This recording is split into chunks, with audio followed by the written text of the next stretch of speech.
about the differences that you expect to see between schools as they emerge in developing worlds versus developed worlds. Well, let me say two things. One is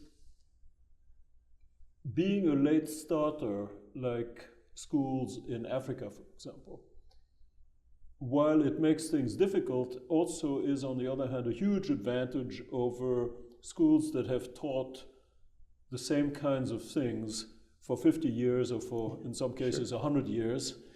And those schools are so well-rounded institutionally that it's very difficult for them sometimes to innovate and to break out of the mold and to do something different.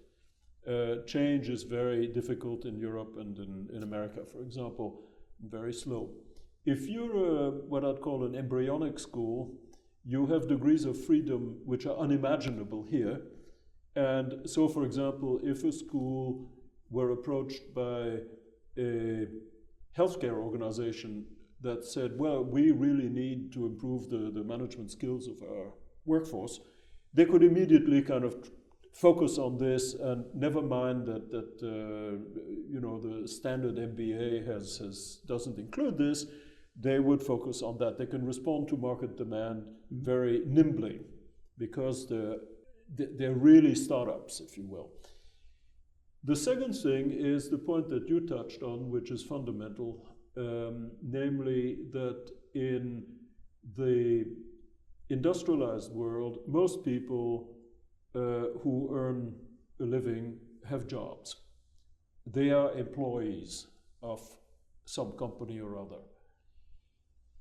In Africa, I saw very recently a World Bank report on Kenya, which came out in March, which showed the composition of the labor force and the change in that labor force in the case of Kenya for the last 30, 40 years. And the striking thing is that wage employment is only like 10% or so of the total, which means that 1 person out of 10 has a paid job, and about half of those are probably working for government, and the other half for companies. So what do the other ones do? They're farmers.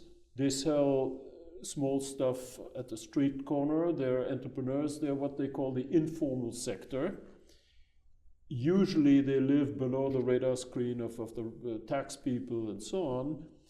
And that is what the bulk of the population in Africa and in most other developing countries depend on for a living. So it sounds negative, but the positive side is that this opens the doors to entrepreneurship, and that there are GMAC studies, for example, of Africa, which show that more African graduates aspire to become entrepreneurs than anywhere else in the world. And I think it's a reflection of the lack of formal jobs in companies.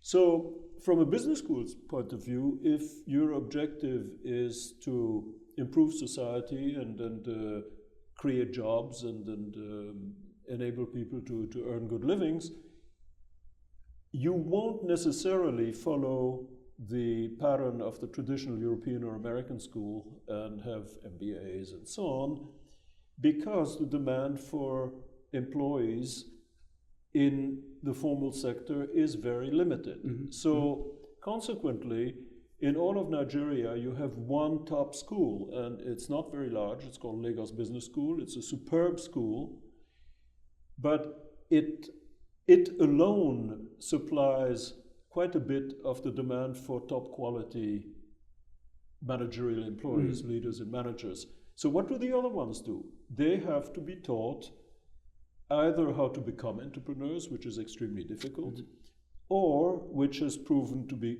very successful when it's done well, take people who already have 2 or 3 employees who are doing they're running errands, or they're selling fruit juice or something like this, and teach them how to grow their little enterprise. And this is what Banki is doing in Lagos, and it has been tremendously successful. They've done follow-up studies of alumni, and it's extraordinary. I mean, these people have doubled, tripled their turnover, their employment, their benefit to society within 3-4 years.